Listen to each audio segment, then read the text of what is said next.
जब भी क्वेश्चन बोलेगा कि बैलेंस शीट प्रिपेयर करो, तब आपको ए फॉर्मेट बनाना है और put the value and get the answer करना है।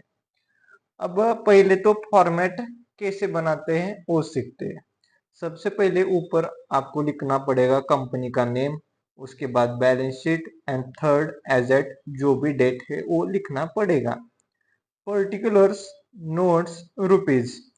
तो फर्स्ट क्या आएगा, इक्विटी एंड लायबिलिटीज, ये पॉइंट आएगा। उसका उसका फर्स्ट पॉइंट आएगा शेयर होल्डर्स फंड। अब शेयर होल्डर्स फंड के दो बच्चे हैं, that is share capital and दूसरा है रिजर्व एंड सरप्लस। अब सेकंड पॉइंट आएगा नॉन करंट लायबिलिटीज। अब नॉन करंट लायबिलिटीज के दो पार्ट है। फर्स्ट पार्ट है long term borrowing, second part है अदर नॉन करंट लायबिलिटीज। उसके बाद थर्ड पॉइंट आएगा करंट लायबिलिटीज। अब करंट लायबिलिटीज में इंक्लूड क्या क्या होगा, trade payable, short term borrowing, short term provision, other current asset. अब जो लायबिलिटी का पार्ट है वो तो खत्म हो गया। अब असेट का देखते हैं। अब असेट में फर्स्ट पॉइंट आएगा नॉन करंट असेट। अब नॉन करंट असेट के दो पार्ट है। फर्स्ट पार्ट है property plant and equipment, that is PP, और दूसरा है इंटेंजिबल असेट। अब ना नॉन करंट असेट हो चुका है, अब देखते हैं करंट असेट। अब करंट असेट में इंक्लूड क्या क्या होगा, इन्वेंट्रीज, उसके बाद ट्रेड रिसेबल, उसके बाद cash and bank balance, then after short term loans and advance, and उसके बाद अदर करंट असेट। अब आपको क्या करना है, जो बैलेंस शीट का फॉर्मेट है ना वो आपको याद करना है। अगर याद करोगे तो इजीली आप इलिस्ट्रेशन और प्रैक्टिकल क्वेश्चन सॉल्व कर पाओगे। इलिस्ट्रेशन 5 की रीडिंग करते हैं। From the following particulars furnished by Pinir Ltd, prepare balance sheet as at 31st March 21 as required by Schedule 3 of the Companies Act. Give notes at the foot of the balance sheet as may be found necessary. हमें क्या करना है, balance sheet prepare करना है, उसके साथ notes भी दिखाना है। अब ये सब डाटा दिया है बैलेंस शीट का। अब एडजस्टमेंट देखते हैं और रीड करते हैं, ठीक है। 2000 equity shares where issued for consideration other than cash. इसका कुछ इफेक्ट नहीं होगा, ठीक है। सिर्फ बोला है कि 2000 हमने इक्विटी शेयर्स इशू किया है। Trade receivable of rupees 52,000 are due more than 6 month. 52,000 के ट्रेड रिसीवेबल ड्यू है 6 मंथ से ज्यादा। अब मुझे ट्रेड रिसीवेबल को स्टार मार्क करना पड़ेगा। ट्रेड रिसीवेबल किधर है, इधर है। अब आगे बढ़ते हैं। Cost of the asset, building, plant and machinery, furniture दिया है, तो इन तीनों को भी मुझे स्टार मार्क करना पड़ेगा। Building, plant and machinery, furniture. आगे बढ़ते हैं। Balance of rupees 1,50,000 in loan account with state finance corporation is inclusive of rupees 7,500 for interest accrued but not due. Accrued but not due. Loan is secured by hypothecation of plant and machinery. 1,50,000 का loan है, that is long term. उसमें 7,500 का interest accrued but not due है, यानी कि 7,500 other current liability है, यही बोला है। अब मुझे स्टार मार्क करना पड़ेगा।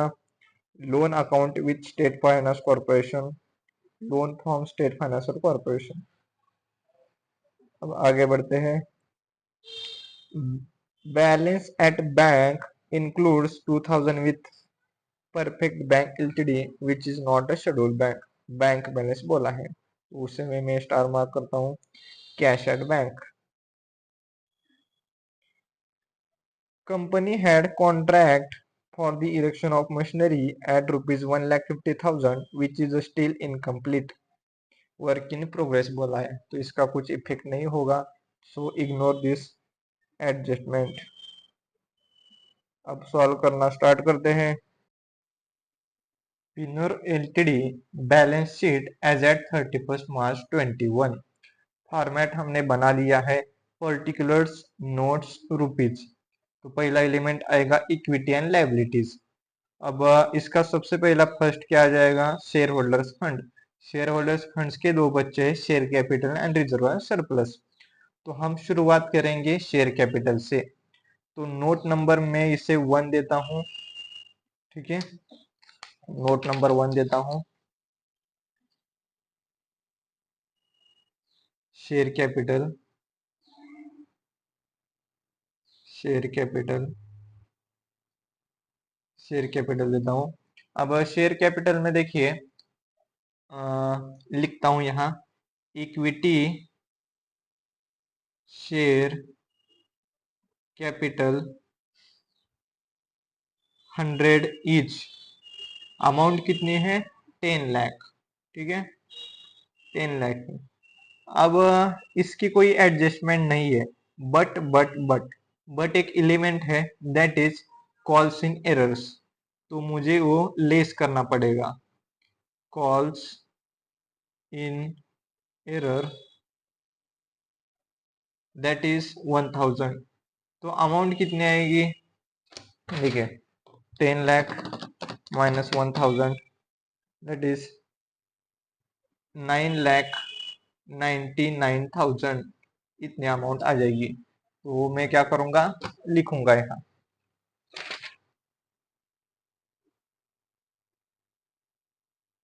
9,99,000, ठीक है। अब रिजर्व एंड सरप्लस की नोट बनाते हैं, reserve and surplus, reserve and surplus. अब क्वेश्चन में देखिए जनरल रिजर्व है, दैट इज 2,10,000, तो वो लिखूंगा general reserve 2,10,000। Then after there is a profit and loss account, amount rupees 86,700, तो वो भी मैं लिखूंगा प्रॉफिट एंड लॉस अकाउंट 86,700। अब और कुछ एलिमेंट है क्या, कोई भी नहीं है। तो मैं क्या करूंगा, इसकी टोटल करता हूँ 2,10,000 plus 86,700 which amounts to come that is 2,96,700। तो ये अमाउंट मैं यहाँ लिखूंगा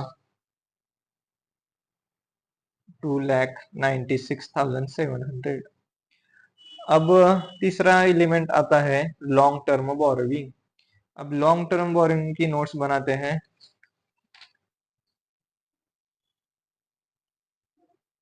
लॉन्ग टर्म बोरोइंग,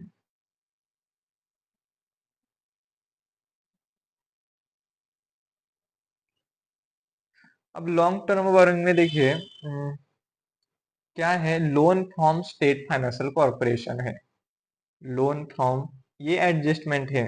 इस एलिमेंट को हमने स्टार मार्क किया था, loan from state financial corporation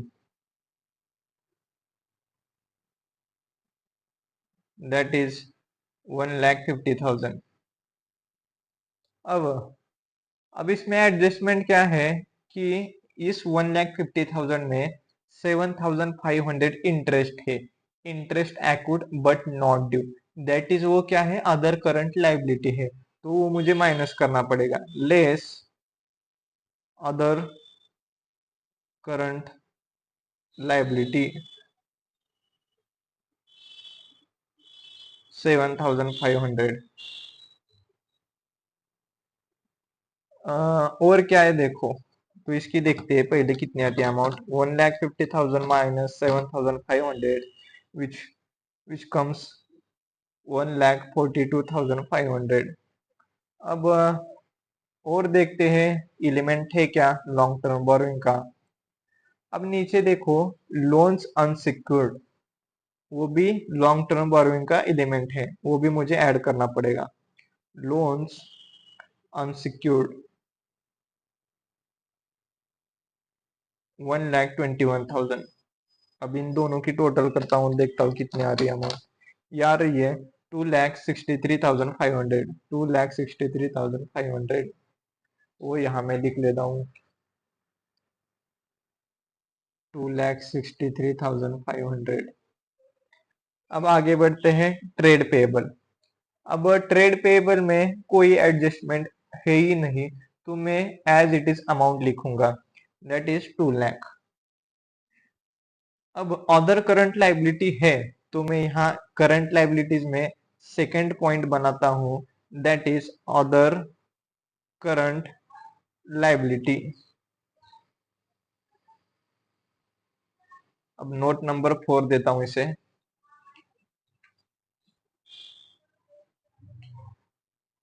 other current liability. अब इसमें फर्स्ट एलिमेंट क्या आ जाएगा, interest accrued but not due, that is 7,500। Interest accrued but not due, that is 7,500। उसके बाद क्वेश्चन में देखिए डिविडेंड पेएबल है, तो वो भी मुझे ऐड करना पड़ेगा। Add dividend payable 60,000। अब इन दोनों की टोटल करता हूं तो आएगी अमाउंट 67,500। तो हम लिखेंगे बैलेंस शीट में 67,500। अब पीपी की ओर चलते हैं। Note number 5, PP. Note number 5, PPE, that is property plant and equipment. अब सबसे पहला एलिमेंट आ जाएगा लैंड, दैट इज 2 लाख। उसके बाद बिल्डिंग। अब ना यहाँ देखिए ट्रायल बैलेंस में अमाउंट है 3,50,000 और नीचे क्या है, कॉस्ट है 4 लाख। 4 लाख कॉस्ट है, तो मैं क्या करूंगा, पहले कॉस्ट लिखूंगा। यहाँ बिल्डिंग की कॉस्ट है 4 लाख और ट्रायल बैलेंस में जो वैल्यू है वो कितनी है, 3,50,000। वो मैं आउटर कॉलम में लिखूंगा और लेस करूंगा डिप्रिसिएशन। डिप्रिसिएशन क्योंकि हमेशा ना डिप्रिसिएशन कॉस्ट में से माइनस होता है। तो इन दोनों का डिफरेंस देखो कितना आता है, 4 लाख माइनस 3,50,000, 3,50,000 विच कम्स 50,000 हमारा डिप्रिसिएशन आया। फिर से बताता हूँ, बिल्डिंग की कॉस्ट 4 लाख है जो कि एडजस्टमेंट में दी है और दूसरी जो वैल्यू ट्रायल बैलेंस में है वो मैं आउटर कॉलम में लिखूंगा। अब इन दोनों का जो डिफरेंस होगा वो सीधी सी बात है डिप्रिसिएशन होगा। अब इसी तरह से plant and machinery and furniture की वैल्यू निकालते हैं। दूसरा आएगा plant and machinery. Plant and machinery की कॉस्ट कितनी है, 7 लाख और ट्रायल बैलेंस में कितनी अमाउंट है, 5,25,000। अब इन दोनों का जो डिफरेंस आएगा वो डिप्रिसिएशन कहलाएगा। डिप्रिसिएशन 7 लाख माइनस 5,25,000, 1,75,000 डिफरेंस आ गया, दैट इज डिप्रिसिएशन। अब फर्नीचर। फर्नीचर की कॉस्ट कितनी है, 62,500। ट्रायल बैलेंस में अमाउंट कितनी है, 50,000। तो इन दोनों का जो डिफरेंस आएगा वो डिप्रिसिएशन कहलाएगा। डिप्रिसिएशन कितना आएगा amount,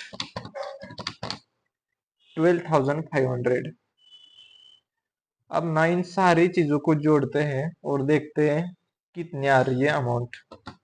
2 lakh plus 3,50,000 plus 5,25,000 plus 50,000, तो अमाउंट आ रही है 11,25,000।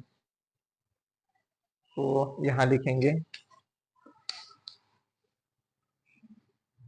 11,25,000। अब इन्वेंट्रीज में देयर इज नो चेंज, तो मैं क्या करूंगा, एज इट इज अमाउंट लिखूंगा 2,50,000। अब ट्रेड रिसीवेबल में एडजस्टमेंट है और हमने स्टार मार्क भी किया था, तो इसको नोट नंबर 6 देते हैं। Note number 6, trade receivable.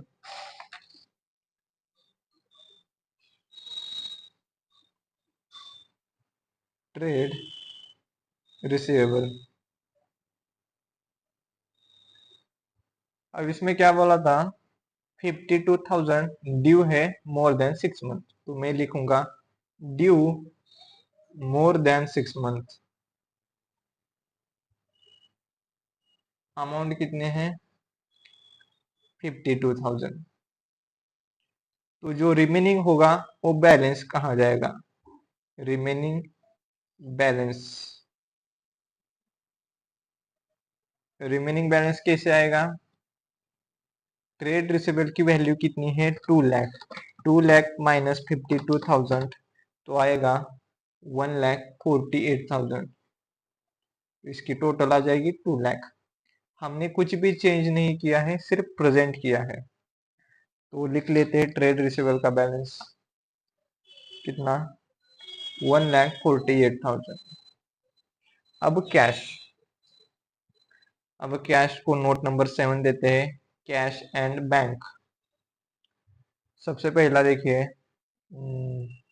Cash balance. Cash balance amount कितनी है, 30,000।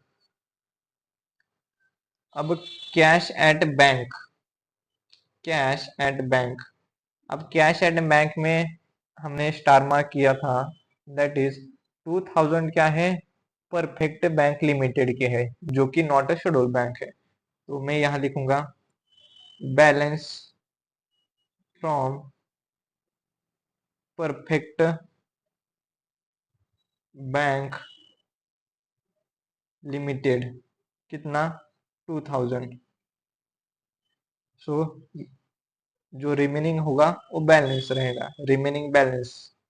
अब रिमेनिंग बैलेंस ऑफ बैंक कितना है, अब टोटल वैल्यू है 2,47,000, उसमें से 2,000 माइनस करो तो रिमेनिंग बचेगा 2,45,000, यानी कि 2,47,000 दोनों की टोटल कर ली हमने।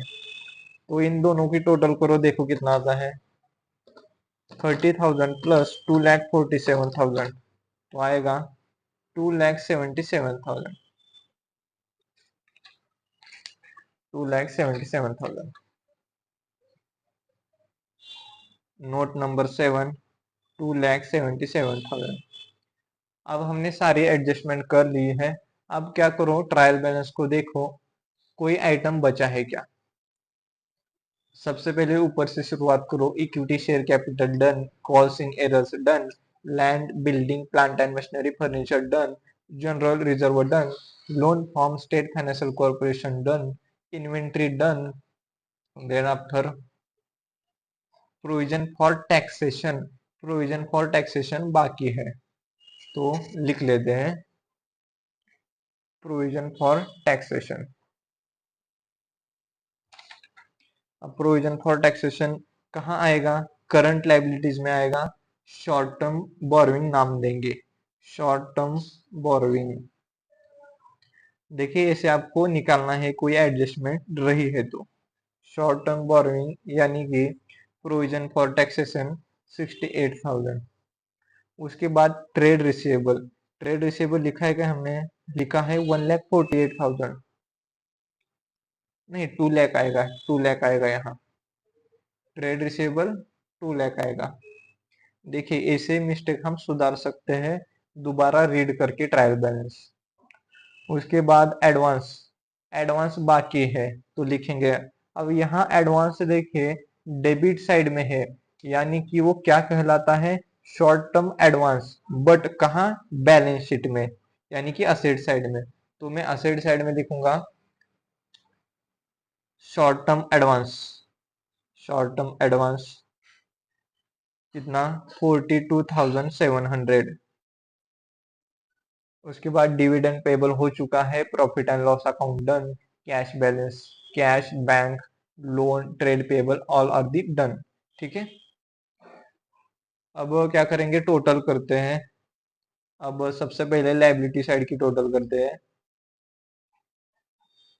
9,99,000 plus 2,96,700 plus 2,63,500 plus 2,00,000 plus 67,500 plus 68,000, तो ये अमाउंट आ रही है 18,94,700।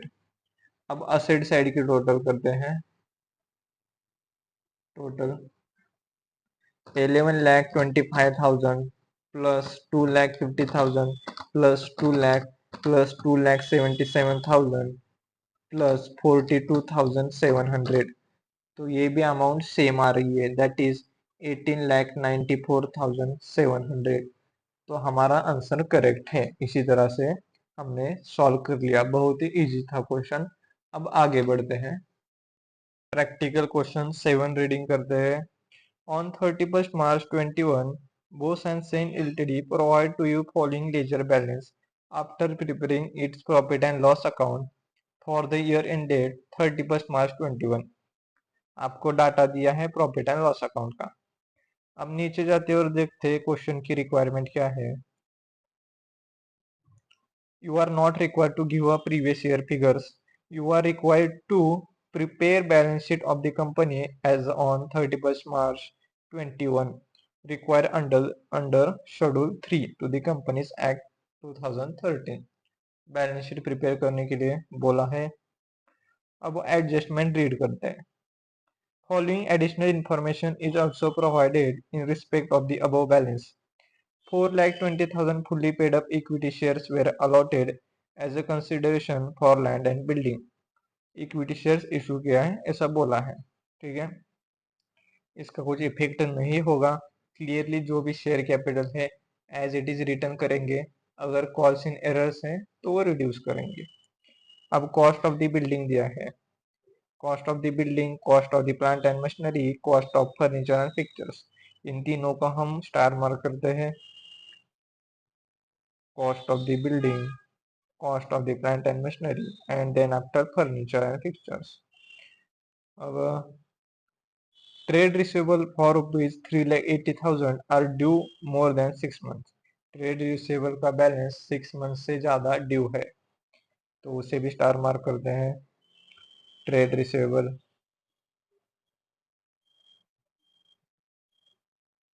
अब amount of balance with bank includes 18,000 with a bank which is not a scheduled bank and deposit 5 lakhs for a period of 9 months। क्या बोला है, बैंक में बैलेंस दिया है और डिपॉजिट कितना किया है वो बताया है, तो हम क्या करेंगे, बैंक को स्टार मार्क करते हैं। बैंक बैलेंस विथ बैंक, हमें क्या है, सिर्फ प्रेजेंटेशन दिखाना है नोट्स में कि इसमें ये इंक्लूड है, ये चीजें इंक्लूड है। अब unsecured loan, unsecured loan includes 2 lakh, 2 lakh include है, but from a bank and 1 lakh from a related party. देखिए जो अनसिक्योर्ड लोन है वो 2 लाख किससे है, बैंक से है। बैंक से हमने लोन लिया है और 1 लाख रिलेटेड पार्टी से लिया है। ये हो गई बात। अब क्या करते हैं, अनसिक्योर्ड लोन को स्टार मार्क करते हैं। अनसिक्योर्ड लोन किधर है, हाँ अनसिक्योर्ड लोन इधर है, इसको स्टार मार्क कर लिया। अब entire amount of preliminary expense to be written off by adjusting from opening balance of general reserve। जो भी प्रिलिमिनरी एक्सपेंसेस है वो हमें डिडक्ट करना है जनरल रिजर्व से, तो जनरल रिजर्व को स्टार मार्क करते हैं।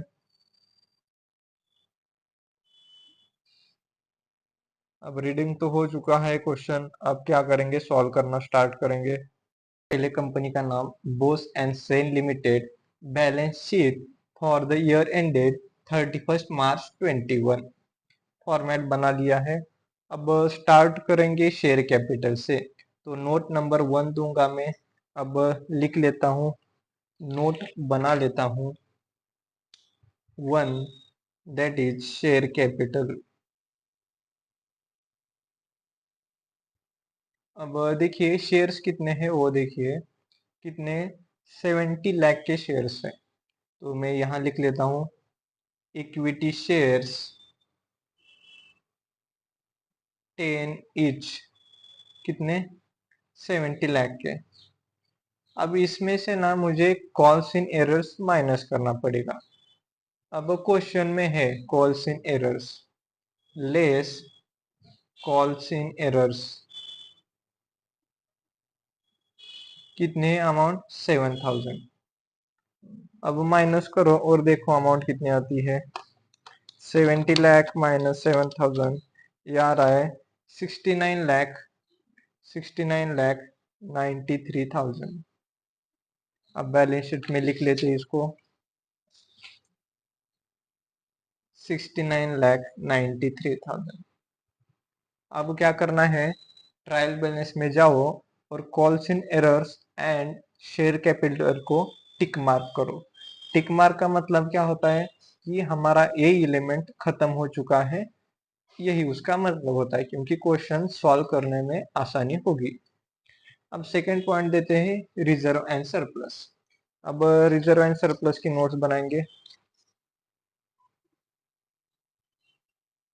रिजर्व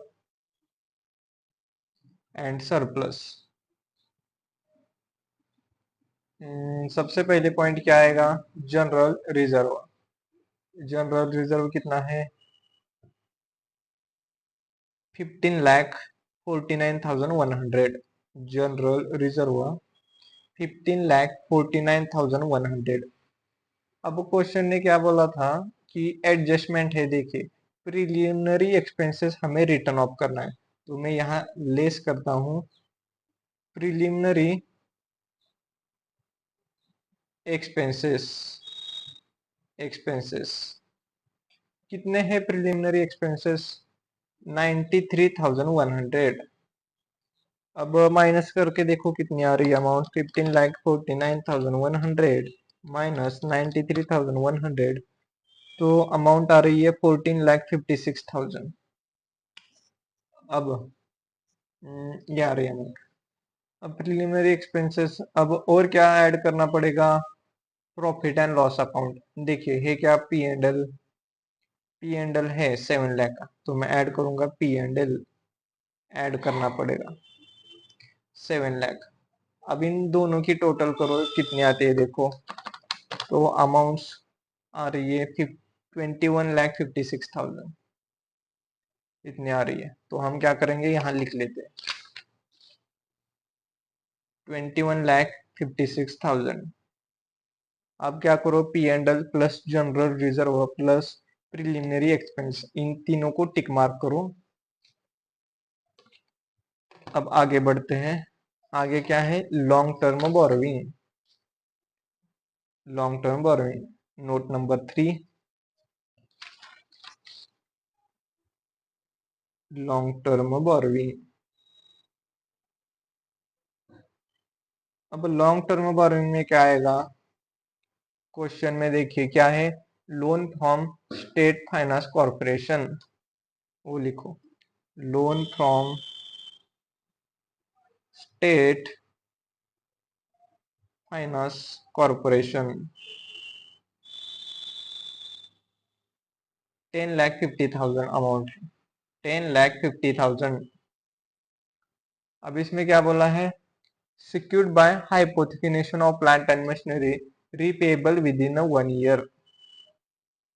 अब ये क्या बोला है, repayable 2 लाख है ना, वो repayable है within 1 year। 1 ईयर में क्या है repayable है, तो मुझे क्या करना पड़ेगा, लेस करना पड़ेगा, less short term borrowing.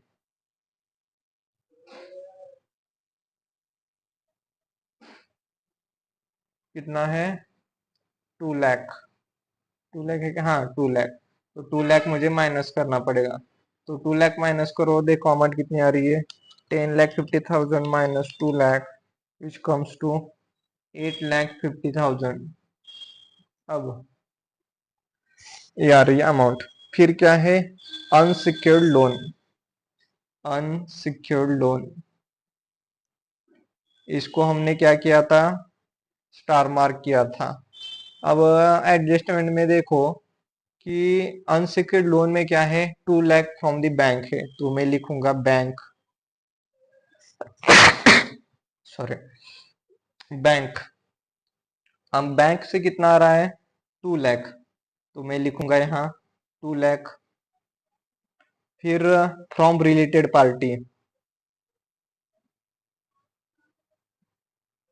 Related party से कितना आ रहा है, रिलेटेड पार्टी 1 लाख। तो रिमेनिंग बैलेंस, रिमेनिंग बैलेंस कितना बचा, रिमेनिंग बैलेंस, रिमेनिंग बैलेंस कितना बचा, देखिए टोटल अनसिक्योर्ड लोन कितना है, अनसिक्योर्ड लोन है 8,47,000। तो रिमेनिंग कितना आएगा, 8,47,000 minus 2 lakh minus sorry 8,47,000 minus 2 lakh minus 1 lakh, ये आ रहा है 5,47,000, यह हमारा रिमेनिंग बैलेंस बचा। ठीक है, अब इसकी भी एडजस्टमेंट खत्म हो गई। अब इन सबको टिक मार्क करो, ठीक है टिक मार्क करो। हाँ ये भी खत्म हो गया। अब इन दोनों की टोटल करो, 8,50,000 प्लस 8,47,000 विच कम्स टू 16,97,000। अब इसको क्या करते हैं, लिख लेते हैं यहाँ 16,97,000। अब ट्रेड पेएबल, अब trade payable, there is no change in trade payable, so return as it is amount which is shown in trial balance. ठीक है, कितना है ट्रेड पेएबल, 14 लाख, तो 14 लाख में एज इट इज लिखूंगा। फिर short term provision, short term provision मतलब provision for taxation which is 8,16,900। अब अदर करंट लाइबिलिटी, अब अदर करंट लाइबिलिटी है क्या, वो देखो अदर करंट लाइबिलिटी है क्या, नहीं है। बट यहाँ क्या है, शॉर्ट टर्म बोरोइंग है, शॉर्ट टर्म बोरोइंग है। अब शॉर्ट टर्म बोरोइंग कहाँ है, अभी आपको दिखाता हूँ। देखिए short term borrowing, long term borrowing में ना 2 लाख की शॉर्ट टर्म बोरोइंग है, तो मुझे 2 लाख यहाँ लिखना पड़ेगा, 2 लाख। ठीक है 2 लाख, ये लॉन्ग टर्म बोरोइंग में इंक्लूड थी, तो मुझे इसे शॉर्ट टर्म बोरोइंग में स्पेसिफिकली इंक्लूड करना पड़ेगा। अब आगे बढ़ते हैं पीपी, पीपी की ओर बढ़ते हैं। नोट नंबर 4, पीपी और पीपी। अब पीपी में देखिए क्या है, अब एडजस्टमेंट देखिए, कॉस्ट ऑफ द बिल्डिंग दी है, cost of the plant and machinery दी है, कॉस्ट ऑफ फर्नीचर दी है। तो ऊपर चलता हूं मैं, ऊपर कहा मैंने स्टार मार्क किया था, यहाँ क्या था, सबसे पहले लैंड, लैंड आएगी 14 लाख। उसके बाद बिल्डिंग, बिल्डिंग की वैल्यू कितनी है, 20,50,000, नहीं 20 लाख नहीं, कॉस्ट देखो कॉस्ट, कॉस्ट कितनी है बिल्डिंग की, 28 लाख, 28 लाख, एडजस्टमेंट देखो 28 लाख। अब ट्रायल बैलेंस में वैल्यू कितनी है, ट्रायल बैलेंस में है 20,50,000। पहले कॉस्ट, फिर आउटर कॉलम में जो ट्रायल बैलेंस में वैल्यू है वो लिखेंगे 20,50,000। अब इन दोनों का जो भी डिफरेंस होगा वो डिप्रिसिएशन उसे कहेंगे, डिप्रिसिएशन। ठीक है, मतलब डिप्रिसिएशन हमेशा कॉस्ट में से ही माइनस होगा। 28 लाख माइनस 20,50,000, इन दोनों का डिफरेंस आ रहा है 7,50,000। अब सेम ट्रीटमेंट करेंगे प्लांट एंड मशीनरी के लिए, प्लांट एंड मशीनरी। अब प्लांट एंड मशीनरी की कॉस्ट कितनी है? Cost of the plant and machinery is 49 lakh. अब ट्रायल बैलेंस में वैल्यू कितनी है उसकी? 36,75,000। अब इन दोनों का डिफरेंस आएगा depreciation, depreciation which comes to rupees 12,25,000. Then after furniture and fixtures, furniture and fixtures which is cost rupees 4,37,500 less क्या करेंगे? डिप्रिसिएशन। अब ट्रायल बैलेंस में वैल्यू कितनी है इसकी? इसकी वैल्यू है 3,50,000। अब इन दोनों का डिफरेंस आएगा depreciation, 4,37,500 minus 3,50,000 which comes to rupees 87,500। ये डिफरेंस यानी कि डिप्रिसिएशन आएगा। अब इन सबको जोड़ते हैं, 14 लाख प्लस 20,50,000 प्लस 37,75,000 प्लस 3,50,000, ये आ रहा है 74,75,000। इतनी अमाउंट आ रही है। ठीक है, एक मिनट।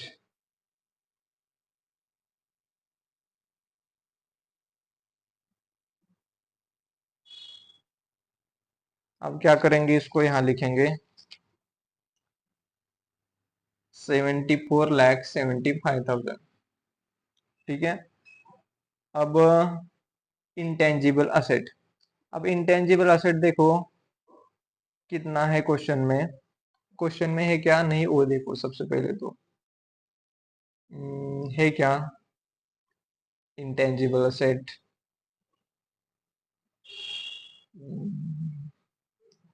हाँ देखिए, पेटेंट्स एंड ट्रेडमार्क्स है 4 लाख, तो मैं 4 लाख एज इट इज लिखूंगा।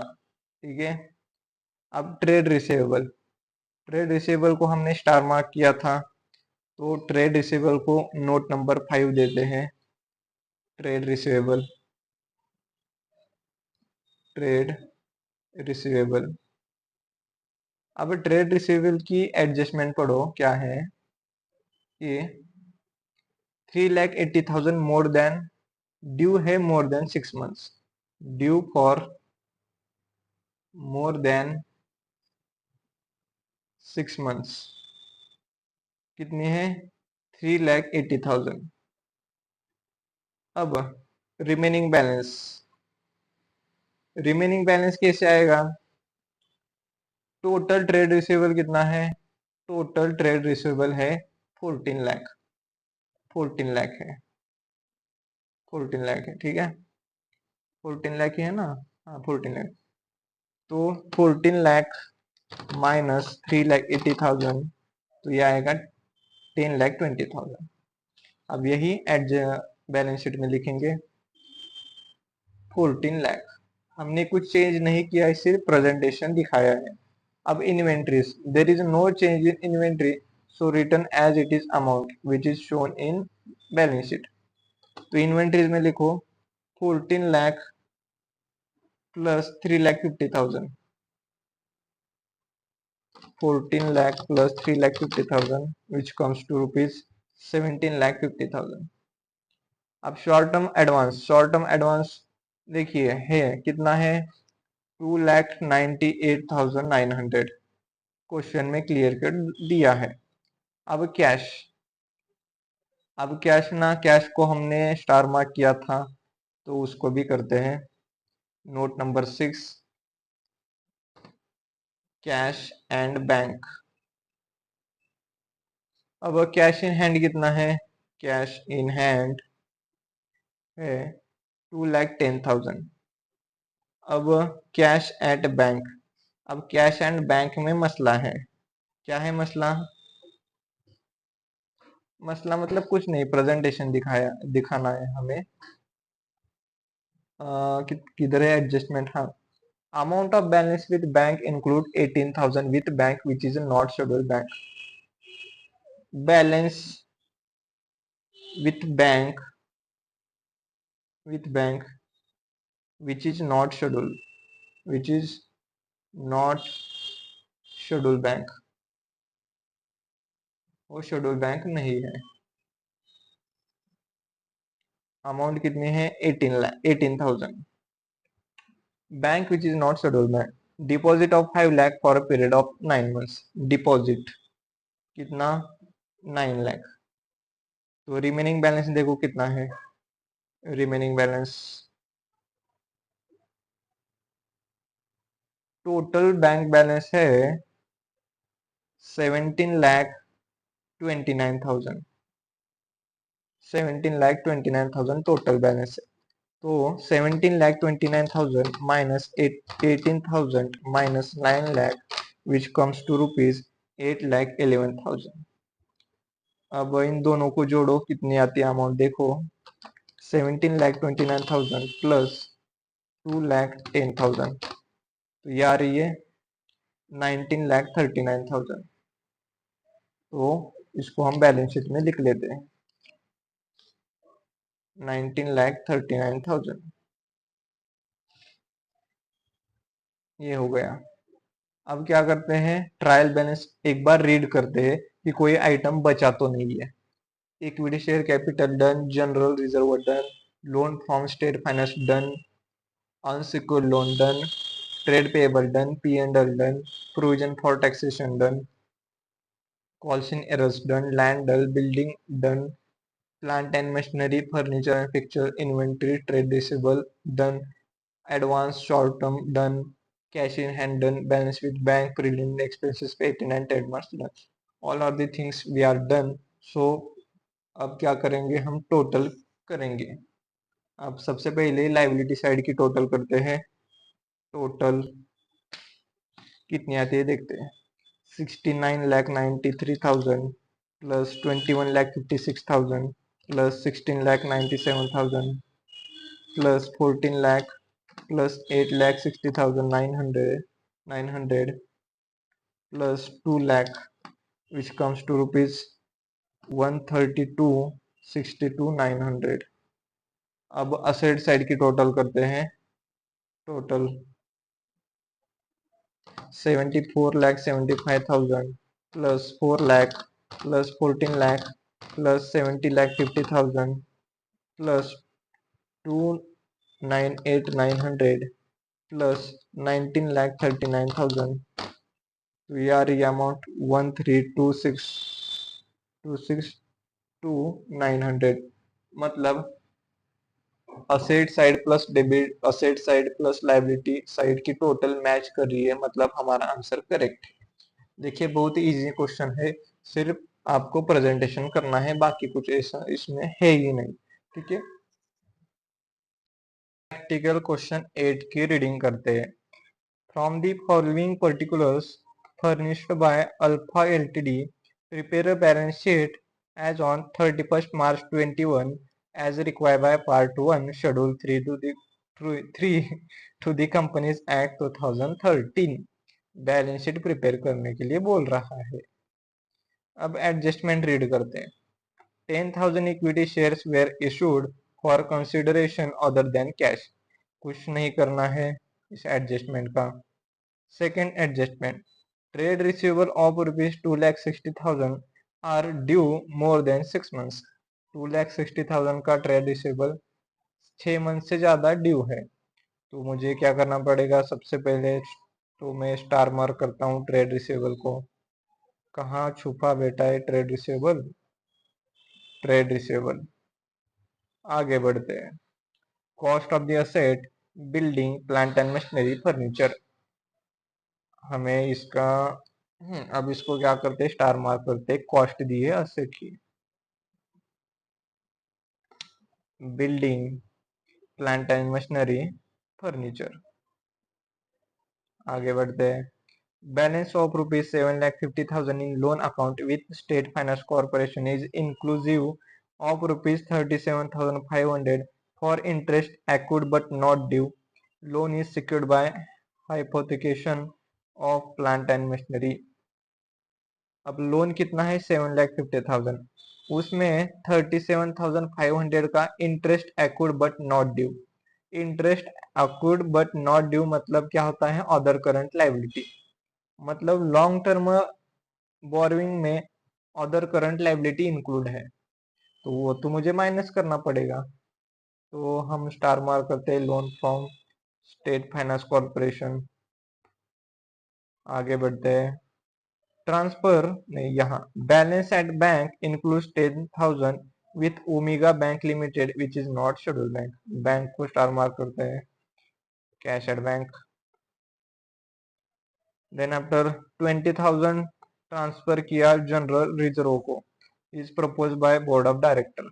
अब जनरल रिजर्व को स्टार मार्क करते हैं, ये रहा जनरल रिजर्व। अब लास्ट एडजस्टमेंट क्या है, board of director declare dividend of 5% on paid up capital on 2 April 21। Balance sheet में डिविडेंड डिक्लेयर जो हुआ है वो आता नहीं है, तो इसे हटाओ, इसका कुछ लेना देना कुछ नहीं है। अब सॉल्व करना स्टार्ट करते हैं। Alpha limited balance sheet as on 31 March 21। अब फॉर्मेट बना लिया है, अब नोट्स बनाते हैं। स्टार्ट करते हैं शेयर कैपिटल से। Note number 1, share capital. Note number 1, share capital. Amount कितनी है शेयर कैपिटल की, 50 लाख है, तो यहाँ लिख लेता हूँ इक्विटी शेयर्स 10 ईच, कितनी है 50 लाख। अब मुझे इसमें से लेस करना पड़ेगा which is a calls in errors, calls in error that is 5,000। तो देखो आउटर कॉलम में कितनी अमाउंट आती है, 50 लाख माइनस 5,000, तो ये आ रही है 49,95,000। अब इसको लिख लेते हैं यहाँ 49,95,000। अब दूसरा बनाते हैं reserve and surplus.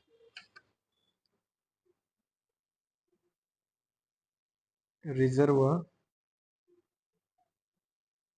And surplus.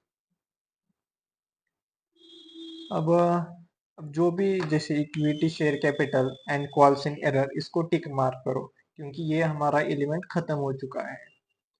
अब रिजर्व एंड सरप्लस में सबसे पहले आएगा जनरल रिजर्व।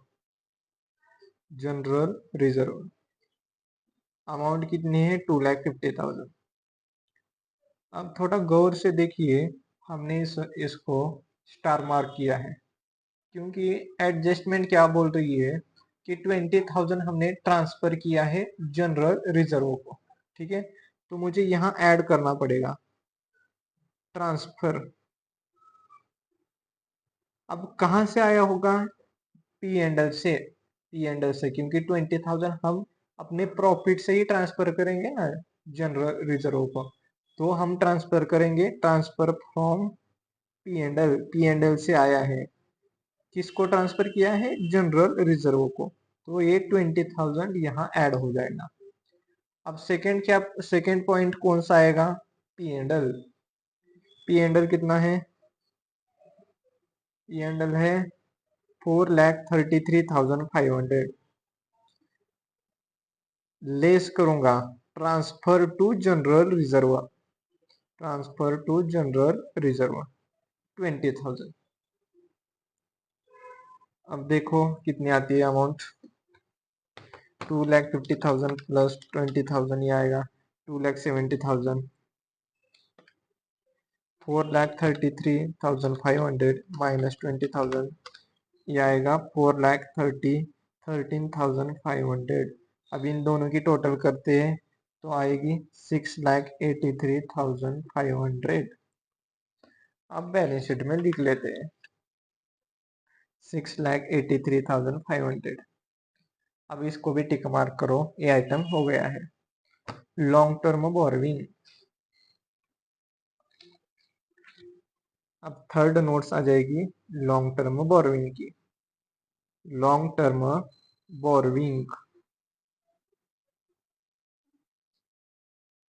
अब इसमें कौन सा एलिमेंट आएगा? Loan from state financial corporation, loan from state financial corporation, corporation. Amount कितनी है? 7,50,000, 7,50,000। अब इसको भी हमने क्या स्टार मार्क किया था क्योंकि एडजस्टमेंट है इस पर भी। तो 7,50,000 में interest accrued but not due ये एलिमेंट इंक्लूड है, तो वो मुझे माइनस करना पड़ेगा। That is other current liabilities, other current liability कितनी है? 37,500, ये माइनस करना पड़ेगा ना मुझे। अब देखो माइनस करके कितनी आती है अमाउंट, जा रही है 7,12,500। अब आगे बढ़ते हैं। अब और क्या है लॉन्ग टर्म बोरोइंग? नीचे देखो अनसिक्योर्ड लोन। अब अनसिक्योर्ड लोन भी मुझे ऐड करना पड़ेगा। अनसिक्योर्ड लोन, अनसिक्योर्ड लोन कितना है? 6,05,000।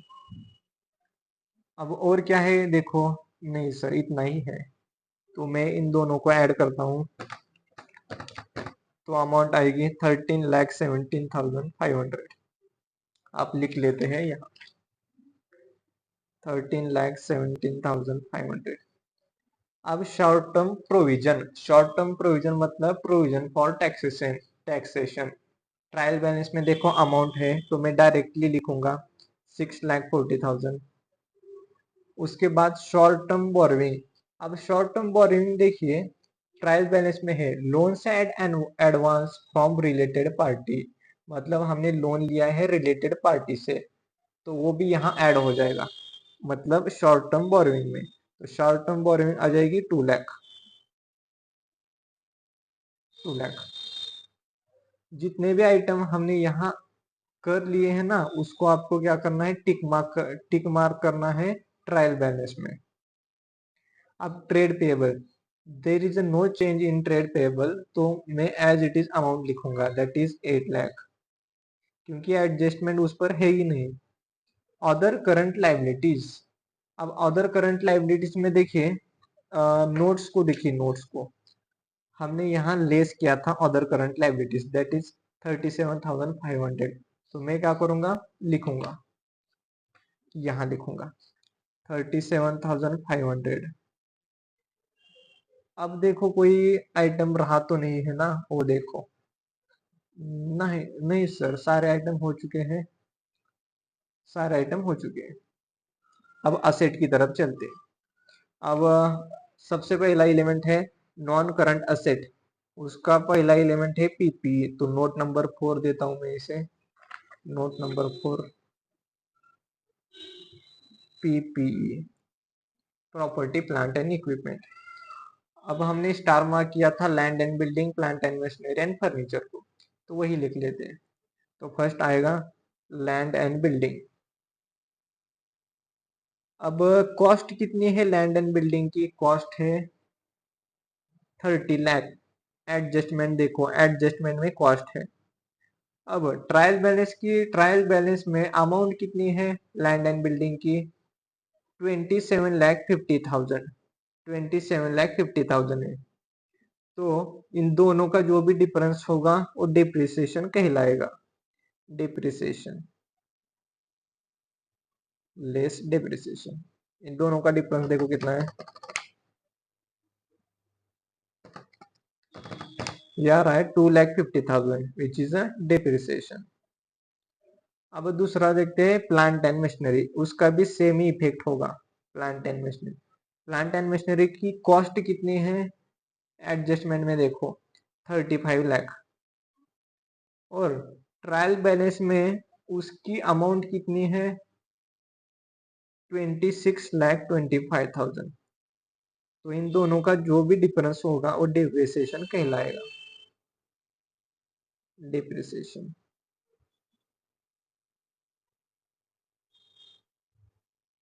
$35 lakh minus 26 lakh 25,000, which is comes to 8 lakh 75,000. अब प्लांट एंड मशीनरी होने के बाद फर्नीचर, अब फर्नीचर का भी सेम इफेक्ट होगा. उसकी कॉस्ट कितनी है? कॉस्ट है 3,12,500. ट्रायल बैलेंस में अमाउंट कितनी है? 2,50,000. अब इन दोनों का डिफरेंस डिप्रिसिएशन कहलाएगा. डिप्रिसिएशन कितना आएगा? 3,12,500 माइनस 2,50,000 विच कम्स टू 62,500. अब इन सबको ऐड कर लेते हैं. 27,50,000 plus 26,25,000 plus 2,50,000 which comes to 56,25,000. ये आ रही है अमाउंट पीपीई की. ठीक है, तो हम बैलेंस शीट में लिख लेते हैं इसको 56,25,000. बहुत ही सिंपल है क्वेश्चन. अब इन्वेंट्रीज, अब इन्वेंट्रीज में कुछ चेंज है क्या? नहीं है, तो डायरेक्टली हम अमाउंट लिखेंगे 12,50,000. ट्रेड रिसीवेबल, अब ट्रेड रिसीवेबल में ना एडजस्टमेंट है, तो हम उसकी नोट्स बनाएंगे. Trade receivable note number 5.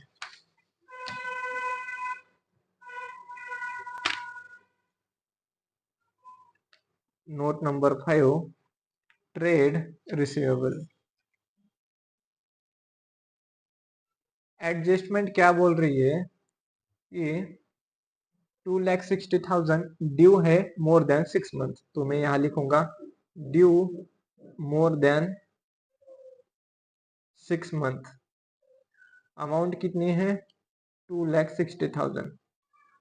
तो रिमेनिंग क्या बच जाएगा? बैलेंस. टोटल वैल्यू कितनी है ट्रेड रिसीवेबल की? ट्रेड रिसीवेबल की वैल्यू है 10 लाख. तो रिमेनिंग बैलेंस कैसे निकलेगा? 10 लाख माइनस 2,60,000, तो आएगा 7,40,000 रिमेनिंग बैलेंस. अब 10 लाख बैलेंस शीट में लिख लेते हैं 10 लाख. अब लोन्स एंड एडवांस, अब देखिए क्या है, कहाँ गया? शॉर्ट टर्म एडवांस आइटम है. Short term advance debit side में है 2,13,500 which is debit side, so it's called short term advance.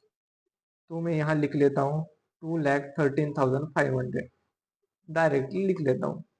फिर आएगा कैश एंड बैंक. तो कैश एंड बैंक के लिए हमें नोट बनाना पड़ेगा. Note number 6 cash and bank.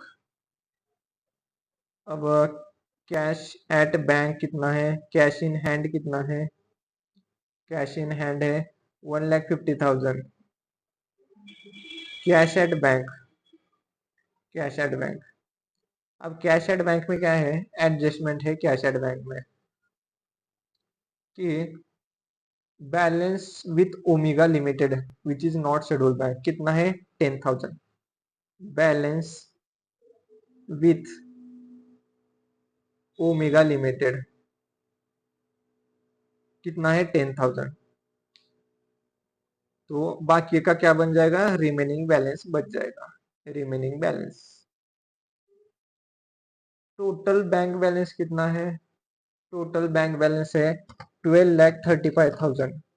उसमें से माइनस करेंगे 10,000, तो रिमेनिंग बैलेंस बच जाएगा, यानी कि 12,25,000. अब इन सबकी टोटल करते हैं 10 लाख प्लस 1,50,000, तो आ जाएगा 13,85,000. अब ये बैलेंस शीट में लिख लेते हैं 13,85,000.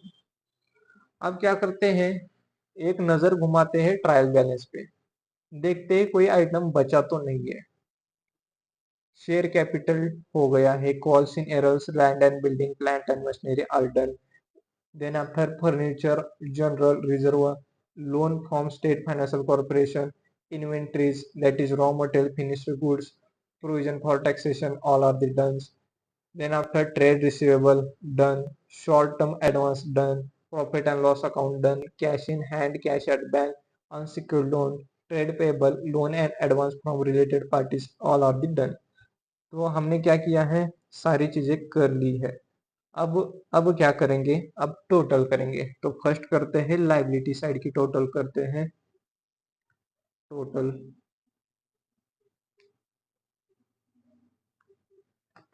49,95,000 plus 6,83,500 plus 13,70,500 plus 6,40,000 plus 2 lakh plus 8 lakh plus 37,500 which comes to 86,73,500। इतनी आ रही है अमाउंट। अब असेट साइड की टोटल करते हैं। टोटल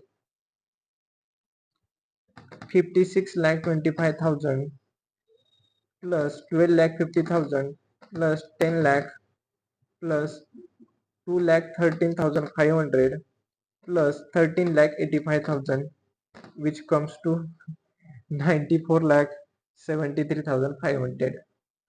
अब कहाँ तो गड़बड़ हो चुकी है, 1 मिनट में करता हूँ। 8 लाख,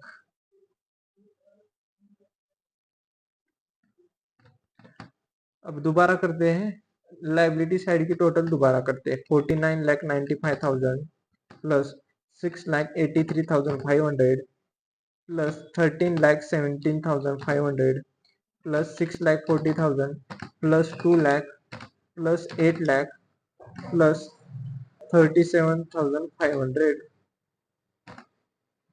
ये तो करेक्ट आ रहे। 50, अब असेट साइड की देखते हैं। 56,25,000 plus 12,50,000 plus 10 lakh plus 2,13,500 plus 13,85,000।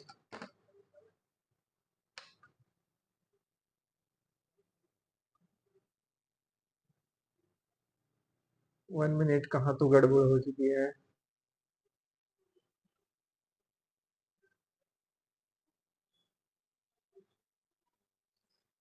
Reserve and surplus, देखिए रिजर्व एंड सरप्लस में थोड़ी गड़बड़ हो चुकी है। हाँ, यहाँ गड़बड़ हो चुकी है। हमने 27,000 लिया है, यहाँ 2,70,000 आना चाहिए। 2,50,000 plus 20,000 which comes to 2,70,000। 2,70,000 plus 14,13,500 which comes to 6,83,500। 6,83,500।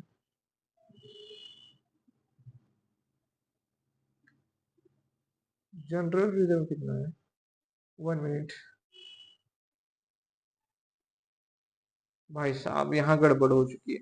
General reserve 10,50,000 है, यहाँ हमने गड़बड़ कर ली है। जनरल रिजर्व 10,50,000 है, जनरल रिजर्व 10,50,000 है, तो ऐड करेंगे 20,000। 10,50,000 प्लस 20,000 विच कम्स टू 10,70,000। देखिए सारा आंसर करेक्ट है, सिर्फ गड़बड़ कहाँ हुई थी, हमने जनरल रिजर्व ना 2,50,000 लिया था गलती से, एक्चुअली है 10,50,000। ठीक है, अब 10,50,000 प्लस 20,000 करोगे तो आएगा 10,70,000। अब 10,70,000 प्लस 14,13,500 ऐड करो, 14,13,500, तो ये आएगी अमाउंट 14,83,500। अब हमारा आंसर मैच कर पाएगा। देखिए एक अमाउंट गलत हुई ना तो कितने चेंजेस हुए। अब टोटल करते हैं लाइबिलिटी साइड की। 49,95,000 plus 14,83,500 plus 13,70,500 plus 6,40,000 plus 2 lakh plus 8 lakh plus 37,500 which comes to 94,73,500। अब असेट साइड की करते हैं।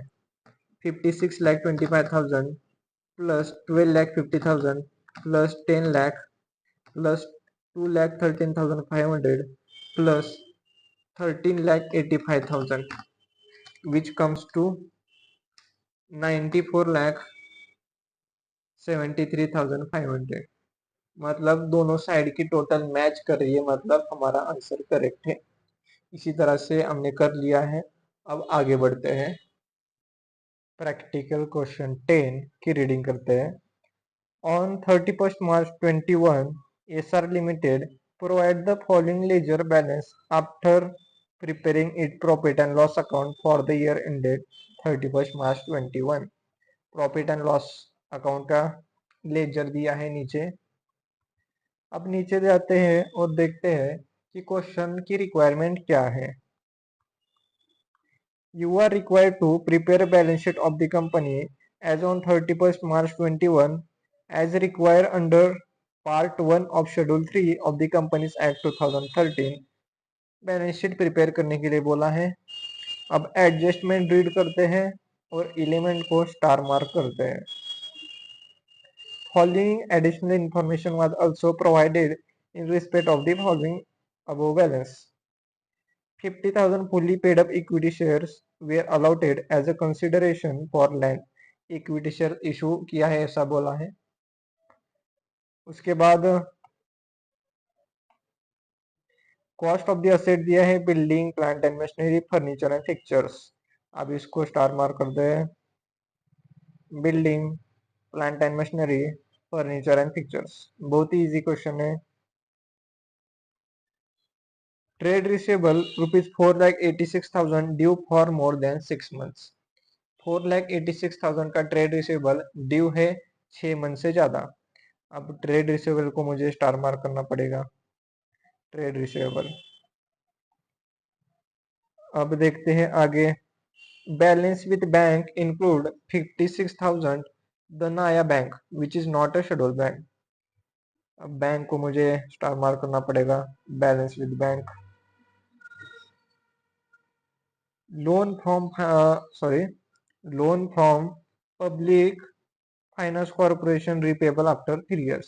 जो लोन लिया है पब्लिक फाइनेंस कॉर्पोरेशन से वो रिपेबल है आफ्टर 3 साल के बाद, मतलब ये क्या है, लॉन्ग टर्म बोरोइंग है।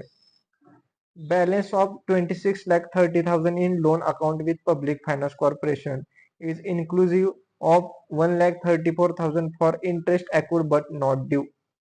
अब क्या बोला है, जो लोन है ना पब्लिक फाइनेंस कॉर्पोरेशन, उसमें 1,34,000 का interest accrued but not due include है।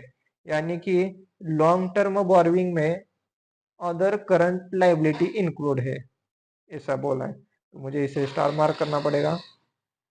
Loan from public financial corporation. अब other long term loan that is unsecured includes. अब अनसिक्योर्ड लोन में इंक्लूड क्या क्या है वो दिया है। Loan taken from Axis bank, loan taken from director. अब इसमें ना amount repayable within 1 year है। अब जो ये 13,80,000 है ना, इसमें ना 4,80,000 का जो लोन है ना वो रिपेबल विद इन 1 year है। मतलब 13,80,000 में ना शॉर्ट टर्म बोरोइंग इंक्लूड है विच अमाउंट्स टू ₹4,80,000। तो मुझे क्या करना पड़ेगा, 13,80,000 माइनस 4,80,000 करना पड़ेगा। अब इसको भी स्टार मार्क करते हैं। Other long term loans, other यहाँ है। अब नीचे जाते हैं। Bill receivable for ₹1,60,000 maturing on 15 June 21 has been discounted. ये बैलेंस शीट में नहीं आएगा। Short term borrowing include, short term borrowing include क्या होगा, loan from Naya bank, loan from director. इसको भी स्टार मार्क कर दे। शॉर्ट टर्म बोरोइंग कहाँ गया, short term borrowing. Then after transfer of ₹35,000 to general reserve has been proposed by board of directors out of profit। 35,000 transfer किया है general reserve को। कहां से ट्रांसफर किया है, प्रॉफिट से ट्रांसफर किया है। तो मुझे जनरल रिजर्व को स्टार मार्क करना पड़ेगा। किधर है, इधर है। अब आगे जाते हैं। Inventory of finished goods includes loose tools costing ₹5 lakh which do not meet definition of property plant and equipment as per the accounting standard 10। क्या बोला है, इन्वेंट्री फिनिश्ड गुड्स है ना, उसमें लूज सॉरी फिनिश्ड गुड्स है ना, उसमें loose tools include है 5 लाख का। बट वो 5 लाख का है ना लूज टूल्स, वो मीट नहीं कर रहा है डेफिनेशन, मतलब loose tool is not according with as per the PPE 10। ठीक है, उसके हिसाब से नहीं है। तो इन्वेंट्री को हमें क्या करना पड़ेगा, स्टार मार्क करना पड़ेगा। मतलब कुछ नहीं रही इसमें, कुछ है ही नहीं, वो प्रेजेंटेशन बनाना है। फिनिश्ड गुड्स में क्या करेंगे, वो बताएंगे कि इतना इतना मीट नहीं कर रहा है, रिमेनिंग बैलेंस, ऐसा बहुत सिंपल है, सिर्फ आपको प्रेजेंटेशन करना है, कुछ भी नहीं है, बहुत फालतू है ये। अब सॉल्व करना स्टार्ट करते हैं। तो नोट नंबर 1 में इसको दे देता हूँ, शेयर कैपिटल। अब देखिए क्वेश्चन में देखिए कितने शेयर्स है, टोटल शेयर कैपिटल कितना है 80 लाख। तो मैं यहाँ लिखूंगा equity shares 10 is, share capital कितनी है 80 लाख। अब 80 लाख से मुझे माइनस करना पड़ेगा calls in errors less calls in error which is 15,000। अब माइनस करो और देखो अमाउंट कितनी आ रही है, 80 लाख माइनस 15,000 विच कम्स 79,85,000। अब यहाँ लिख लेते हैं 79,85,000। अब रिजर्व एंड सरप्लस। अब सेकंड नोट बनाते हैं रिजर्व एंड सरप्लस की, रिजर्व एंड सरप्लस। अब रिजर्व एंड सरप्लस में फर्स्ट एलिमेंट आएगा सिक्योरिटीज प्रीमियम। ट्रायल बैलेंस देखो, ट्रायल बैलेंस में इंक्लूड है securities premium which is 15 lakh. Second element is general reserve. अब इसको हमने स्टार मार्क किया था क्योंकि इसकी एडजस्टमेंट है। एडजस्टमेंट क्या है कि क्वेश्चन ने बोला है कि 35,000 हमने ट्रांसफर किया है जनरल रिजर्व को, आउट ऑफ प्रॉफिट मतलब पी एंड एल से ट्रांसफर किया है। तो मैं यहाँ क्या करूंगा, add transfer from general reserve which is 35,000। अब पी एंड एल को देखो, पी एंड एल की वैल्यू कितनी है, ट्रायल बैलेंस में देखो पी एंड एल की वैल्यू, पी एंड एल किधर गया भाई, हाँ 5,80,000। अब इसमें से लेस करना पड़ेगा जो ट्रांसफर किया है जनरल रिजर्व को, transfer to general reserve that is 35,000। अब ट्रायल बैलेंस को देखो, और भी कुछ चीजें है क्या, नहीं, सारी चीजें हमने कर ली है। अब इसकी टोटल मारो, देखो कितनी आती है,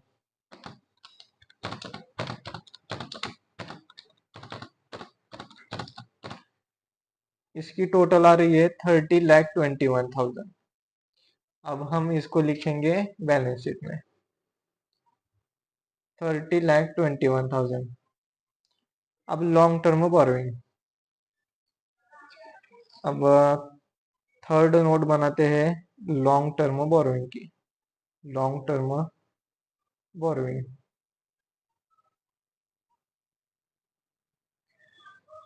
अब लॉन्ग टर्म बोरोइंग में देखिए इसको भी हमने क्या किया था, स्टार मार्क किया था। तो यहां लिख लेता हूं मैं, loan from public finance corporation, loan from public finance corporation. Amount कितनी है 26,30,000। अब एडजस्टमेंट देखो इसकी क्या है, क्या बोला है इसमें 1,34,000 का interest accrued but not due है। मतलब अदर करंट लाइबिलिटीज है, तो लेस करना पड़ेगा अदर करंट लाइबिलिटी कितनी है 1,34,000, इस माइनस करना पड़ेगा। अब और देखो क्या है, अब और अदर लॉन्ग टर्म लोन्स है, अदर लॉन्ग टर्म लोन्स है, अदर लॉन्ग टर्म लोन्स है, लॉन्ग टर्म लोन्स। अब इसकी एडजस्टमेंट देखो क्या है, अदर लॉन्ग टर्म लोन्स में इंक्लूड क्या क्या है, loan taken from bank, from bank कितना 13,80,000। अब उसके नीचे क्या दिया है, amount repayable within 1 year 4,80,000, मतलब इसमें 4,80,000 अमाउंट रिपेबल है जो विद इन 1 ईयर है, मतलब 4,80,000 it is a short term borrowing है। अब थोड़ी देर के लिए ना 4,80,000 को इग्नोर करो, इग्नोर करो, ठीक है। अब 2 लाइन छोड़ के लिखूंगा मैं, लोन टेकन फ्रॉम डायरेक्टर्स। अरे बहुत ही सिंपल है, बहुत सिंपल है, 8,50,000।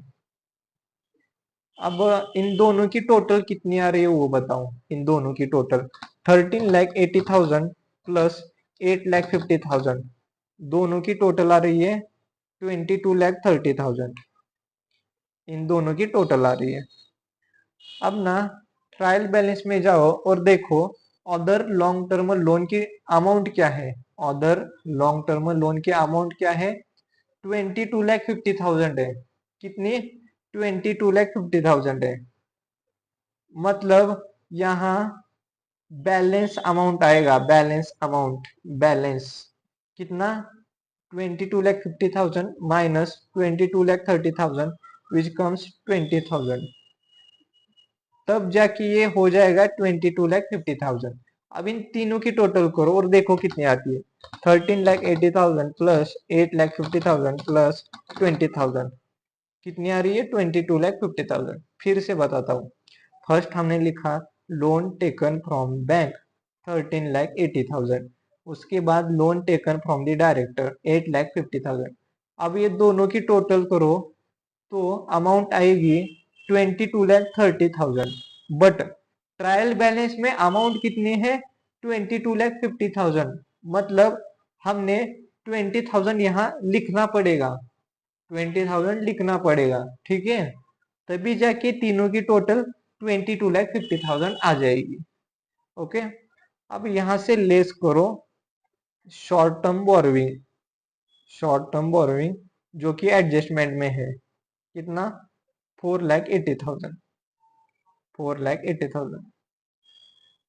अब देखो कितनी आती है amount, 13,80,000 minus 4,80,000 plus 8,50,000 plus 20,000 which comes 17,70,000। अब इसकी अमाउंट आ रही है 17,70,000। अब इसकी देखो 26,30,000 माइनस 1,34,000 विच कम्स 24,96,000। अब 24,96,000 प्लस 17,70,000 ऐड करो तो कितनी आ रही है अमाउंट 42,66,000 आएगी हमारी लॉन्ग टर्म बोरोइंग, 42,66,000। अब यहां लिख लेते हैं 42,66,000। अब ट्रेड पेबल, ट्रेड पेबल में कोई चेंज है क्या, नहीं है, तो हम एज इट इज अमाउंट लिखेंगे 8,13,000। अब शॉर्ट टर्म बोरोइंग, अब शॉर्ट टर्म बोरोइंग के हमें हमें नोट्स बनाना पड़ेगा, बनाते हैं। Note number 4, short term borrowing, short term borrowing. अब इसमें सबसे पहले ओपनिंग बैलेंस आएगा, ओपनिंग बैलेंस कितना है, ट्रायल बैलेंस में देखो 4,60,000, 4,60,000। अब दूसरी चीज, यहाँ थोड़ी नजर घुमाओ, कहाँ, नोट्स में। नोट्स में नजर घुमाओ, हमने अभी लिखा है loan taken from the bank में शॉर्ट टर्म बोरो में इंक्लूड है विच इज 4,80,000। तो हमें यहाँ लिखना पड़ेगा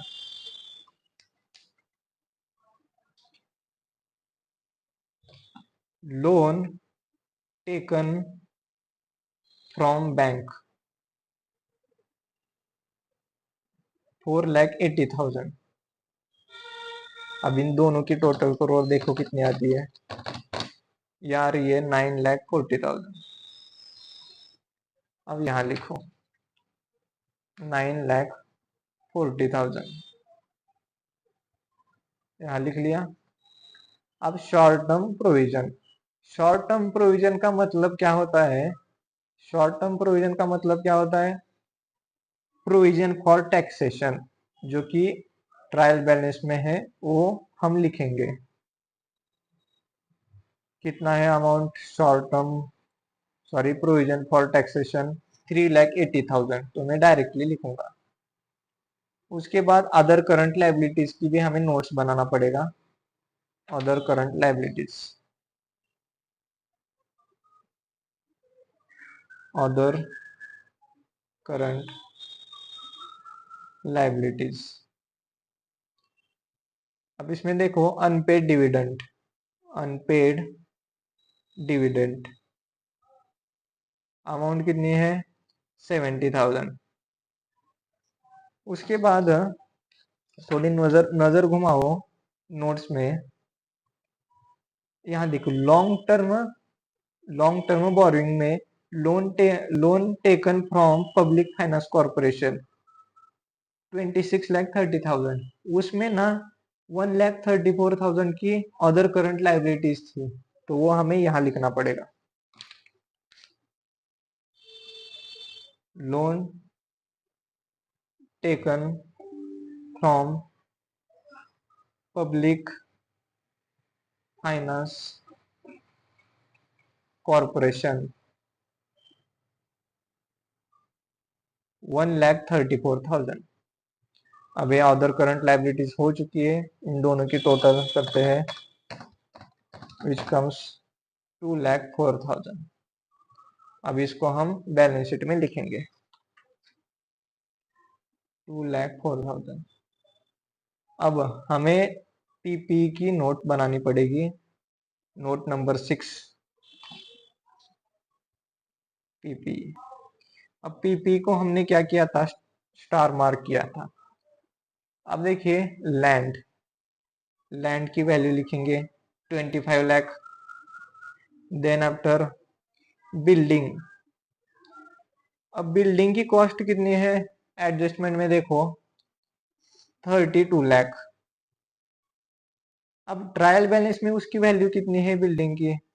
बिल्डिंग की वैल्यू है 30 लाख। तो ये जो दोनों का डिफरेंस आएगा वो कहलाएगा क्या? Depreciation which comes 2 lakh. अब आगे चलते हैं plant and machinery. Plant and machinery, plant and machinery की कॉस्ट कितनी है? एडजस्टमेंट में जाके देखो कितनी है कॉस्ट? 30 लाख। अब ट्रायल बैलेंस में उसकी वैल्यू देखो, ट्रायल बैलेंस में उसकी वैल्यू कितनी है वो देखो 24 लाख। अब इन दोनों का जो भी डिफरेंस आएगा वो डिप्रिसिएशन कहलाएगा which comes 6 lakh.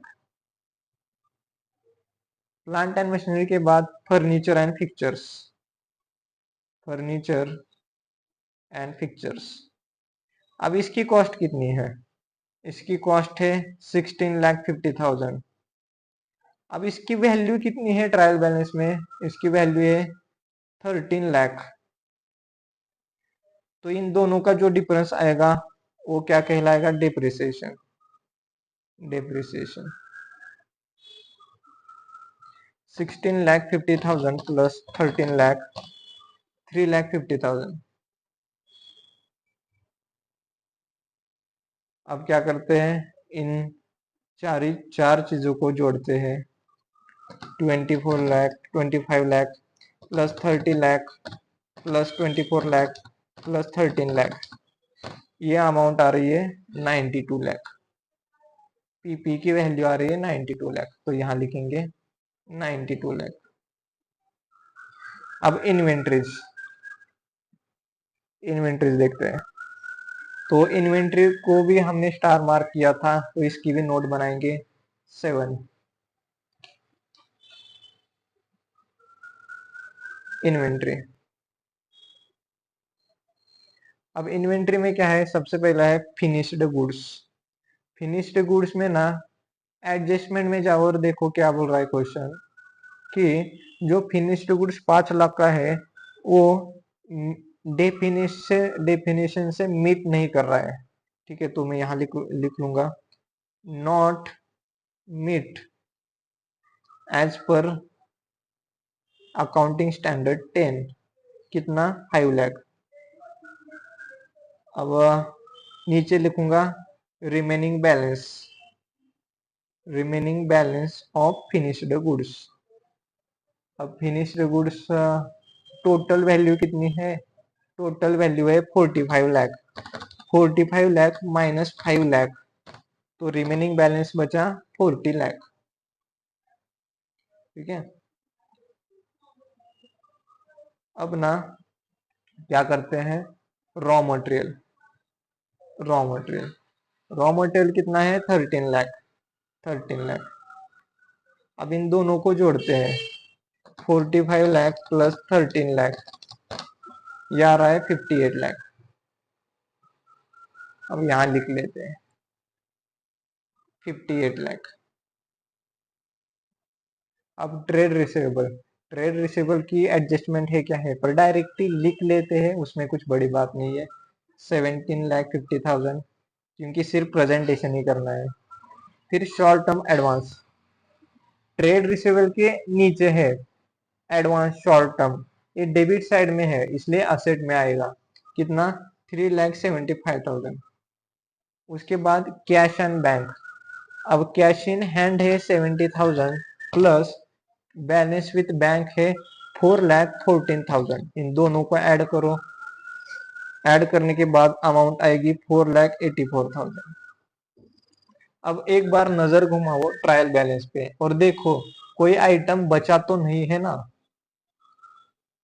Equity share capital, calls in arrears, land, building, plant and machinery, furniture, picture, securities, premium, general reserve, all this item are completed. ठीक है, उसके बाद profit and loss account, loan from public finance corporation, other long term loans, short term borrowing हुई है क्या, हाँ yes हो चुकी है शॉर्ट टर्म बोरोइंग।